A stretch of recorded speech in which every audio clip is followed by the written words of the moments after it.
जो बात अभी तक कई बार आ गई, लेकिन मैंने आपके कई वक्तव्यों में सुना है, इनफैक्ट पढ़ा भी है कि दिल्ली का प्रदूषण सिर्फ सर्दियों का नहीं है, जो अभी बोला भी गया, साल भर की बात है। ग्रैप आप सिर्फ लगाते हो 2-3 महीने के लिए, और शायद वो मौसम उसके लिए एक जिम्मेदार है जब हमको वो आंखों से दिखने लगता है। लेकिन मैं साल भर की बात करूं तो क्या साल भर इन्हीं प्रदूषण, इन्हीं कारकों के बीच में हमारा AQI ठीक रहता है, सांस लेने लायक रहती है हवा? देखिए, सबसे पहले तो हमें ये समझना होगा कि दिल्ली का पोल्यूशन सिर्फ एक टेक्निकल इशू नहीं है।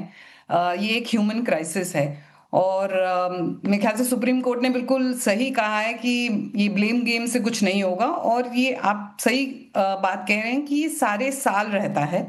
चाहे तो इसकी नंबर्स में थोड़ी बहुत इधर-उधर होती है। AQI शायद 200-250 रहता है, बट पूरे साल ही हमारा दिल्ली का एयर, या आप आसपास की भी NCR की बात करें, और जैसा बाकी एक्सपर्ट्स ने भी कहा कि ये अब मुद्दा सिर्फ बड़े शहरों का नहीं रह गया, छोटे शहरों की भी बात आ गई है। तो सारे साल ही एयर पुअर या सिवियर या बैड के बीच में ही घूमता रहता है, और हमें ये जानना बहुत और समझना बहुत ज़रूरी है कि AQI 300-400 सिर्फ नंबर नहीं होते हैं। ये मतलब आप सोचें तो एक 7 साल का बच्चा है जो सांस नहीं ले पा रहा, नेबुलाइजर पर है। ये उन पेरेंट्स का डर है जो अपने बच्चों को पार्क में खेलने नहीं भेज सकते। ये वो मजदूर जो हैं, जो प्यूरीफायर अफोर्ड नहीं कर सकते और रोज 10 घंटे उनको बाहर काम करना पड़ता है। तो ये हमारे बुजुर्ग की बात है जो अब आंखों में जलन हो रही है, जिनके हार्ट में प्रॉब्लम आ रही है। तो ये सारे साल की प्रॉब्लम है। हम सारे साल ही ये खराब एयर जो है वो ले रहे हैं, और इसीलिए ये बहुत ज़रूरी हो जाता है कि हम ये पराली और ये जो पटाखे की बात होती है इस समय में, उसके बियॉन्ड सोचें। और ये जो ये भी सोचने की बात है कि जो एयर पोल्यूशन है ये सबको बराबर नहीं इम्पैक्ट करता, सबको कर रहा है, ये बहुत बात सबको पता है। लेकिन ये सबको बराबर नहीं कर रहा, क्योंकि जो लोग गरीब हैं, उन जो कंजस्टेड पोल्यूटेड एरियाज में रहते हैं, डेली वेज वर्कर्स हैं, उनके पास ऑप्शन नहीं होता कि वो वर्क फ्रॉम होम कर दें। हम लोग तो इस समय में वर्क फ्रॉम होम कर रहे हैं, लेकिन उनके पास ये ऑप्शन नहीं होता। आप अगर कंस्ट्रक्शन पे बैन लगा दें तो आप सोच लें 2-3 महीने के लिए ये जो लेबरर हैं, उनकी डेली जो वेज है वो बंद हो जाती है। तो उनको ये पोल्यूशन का जो इम्पैक्ट है वो सिर्फ हेल्थ पे नहीं है, हेल्थ पे है क्योंकि उनकी न्यूट्रिशन और भी कमज़ोर होती है, तो उनकी हेल्थ पर भी इम्पैक्ट है, लेकिन उनके काम पर भी है, उनके इनकम पर भी है। तो ये एक एनवायरमेंटल जस्टिस का सवाल बन के रह गया है, मुझे लगता है। और इसलिए हम सबको इसकी मिलके ही ज़िम्मेदारी लेनी पड़ेगी। स्टबल बैन ज़रूर एक फैक्टर है, मैं इसको डिनाई नहीं करती। लेकिन कोर्ट ने भी कहा है ये पॉलिटिकल इशू या ईगो का इशू नहीं बनाना चाहिए। और स्टबल बर्निंग के बारे में हम आज यहाँ दिल्ली में बात कर रहे हैं, लेकिन मैंने कुछ दिनों में देखा है, आप चाहे तो कलकत्ते की बात करें या एक्सपर्ट्स ने बोला जयपुर की बात करें, सब जगह ही AQI 200 के ऊपर जा रही है। हवाई कारण जरूर इम्पोर्टेंट है, बट ये वेहिकुलर पोल्यूशन, ये इंडस्ट्रियल पोल्यूशन, इसको एड्रेस नहीं किया जा रहा है, और ये पूरे साल करने की जरूरत है। ये सिर्फ 2 महीने हम जागते हैं और हर साल सर्दी आती है और हम कहते हैं कि सांस नहीं ले पा रहे हैं, लेकिन पूरे साल हमने इस पे कोई फोकस नहीं किया होता। और मुझे लगता है कि ये एक्शन को अब हम पोस्टपोन नहीं कर सकते, क्योंकि अगर हमारे बच्चे सांस ही नहीं ले पा रहे हैं, तो ये जो डेवलपमेंट की बात हो रही है कि हम इंडस्ट्री नया लगाएंगे, हम नए गाड़ियां लाएंगे सड़क पे, तो ये किसके लिए कर रहे हैं? अगली जनरेशन के लिए कर रहे हैं। तो उनके लिए पास सांस ही नहीं ले पा रहे हैं, वो सारे टाइम मास्क लेके घूम रहे हैं। पोल्यूशन हमारी जिंदगी के साल चुरा रहे हैं एक्चुअली। हम, मैं कही, धीरे धीरे और चुपके चुपके रोज हमारे हमारे जिंदगी को खा रहे हैं। तो मुझे लगता है ये एक बहुत फैक्टर है जिसके बारे में हमें पूरे साल सोचने की जरूरत है और पूरे साल एक्शन लेने की जरूरत है। मैंने अपने आसपास देखा है, कंस्ट्रक्शन हो रही है, कोई हरा पर्दा नहीं है। नए व्हीकल्स खरीदे जा रहे हैं, एक ही घर में 10 गाड़ियां हैं।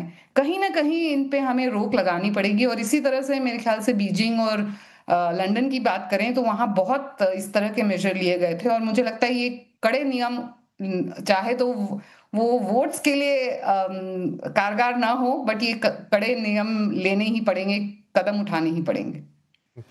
नहीं, बात तो सही है कि क्या आखिर उपाय है। अब समस्या तो है हमारे सामने और विकराल भी है, बहुत बड़ी भी है और कई सालों से है, लेकिन कोई उपाय क्यों नहीं मिल रहा।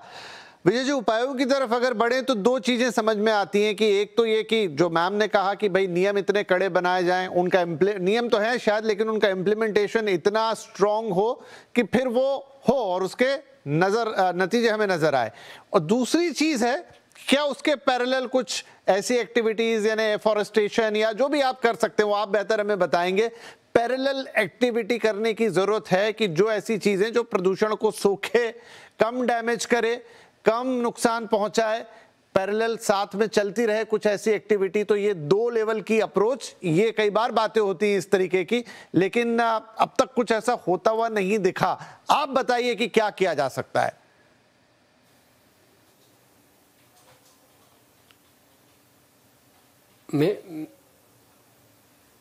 हाँ जी, से बात जी जी, आपसे विजय जी।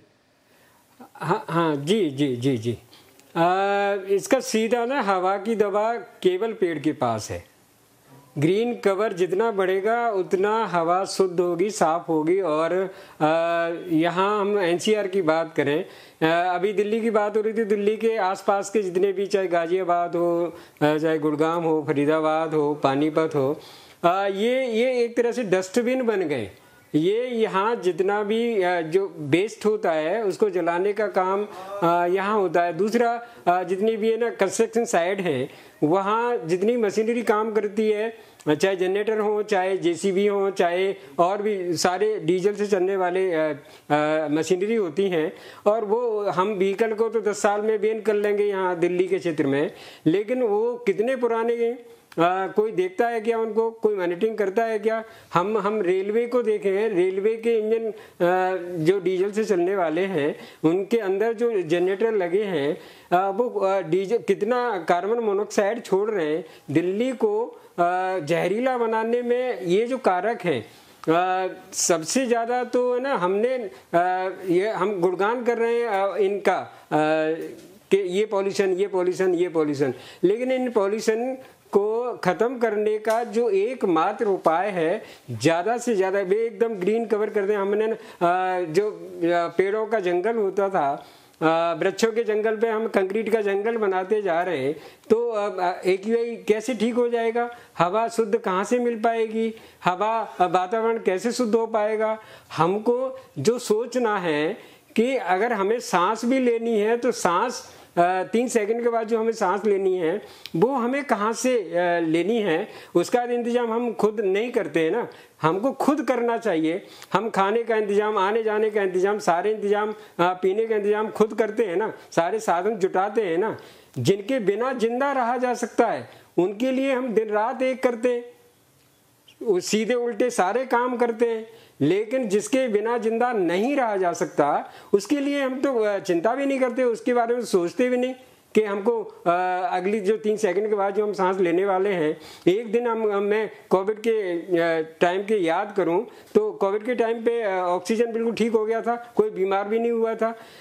अभी इसका जो सही सॉल्यूशन है, अब हम चारों जो हमारे तंत्र हैं, न्यायपालिका चिंता कर रही है, व्यवस्थापिका चिंता कर रही है, कार्यपालिका चिंता कर रही है, मीडिया, आप सब चिंता कर रहे हैं पॉल्यूशन ना हो, AQI लेवल कम रहे, लेकिन ये ईमानदारी से चिंता हो रही है क्या?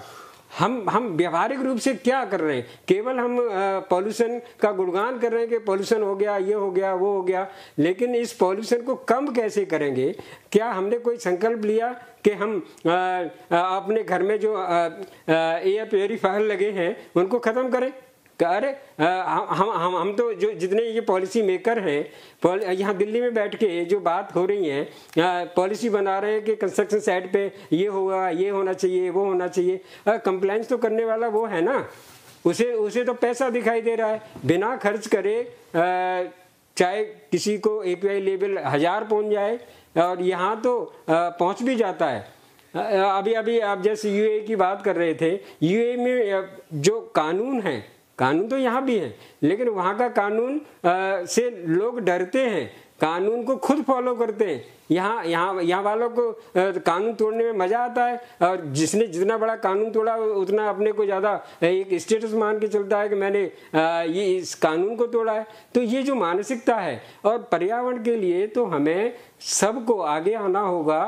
केवल गुणगान करने से काम नहीं चलने वाला है, हमें ऑक्सीजन बनाने की फैक्ट्री लगानी होगी, पेड़ लगाने होंगे, हरियाली बढ़ानी होगी, जिसके बिना हम अगली पीढ़ी के लिए क्या छोड़ के जा रहे हैं। मैं केवल 4 पीढ़ी अपनी मैंने देखी है। पानी की हम बात करें और हवा की बात करें, 2 चीज़ों का संकट है।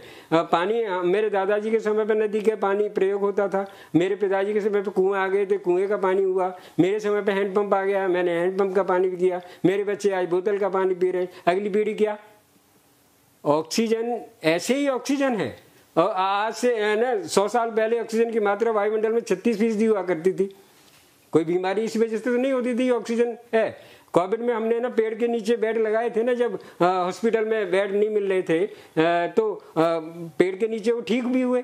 हॉस्पिटल जाने वाला तो शायद वापस होके आया हो, लेकिन पेड़ के नीचे जो तो रहा विजय जी, वो जिंदा रहा ना। जी मैं कह रहा हूँ कि आप बात तो सही कह रहे हैं, लेकिन दिक्कत ये है कि पेड़ जो है वो रातों रात नहीं उगा सकते हम। या तो इसके लिए कोई कार्यक्रम चला होता कि अब पेड़ आ गए, और मैंने ये भी सुना है कि पेड़ जो लगते हैं वो भी ऑर्नामेंटल पेड़ अलग हैं जिनसे खूबसूरती आती है, और जो ऑक्सीजन देने वाले पेड़ या CO2 सोखने वाले पेड़ वो अलग है। वो फॉरेस्टेशन एक डिफरेंट पैटर्न पर ही होता है। लेकिन अफसोस इस बात का है कि अब अगर पेड़ भी उपाय हैं तो 1-2 पीढ़ियां निकल जाएंगी खराब सांसों के अंदर, तब जाके पेड़ अपना असर दिखा पाएंगे। तो अब तात्कालिक उपाय इसका आखिर क्या है?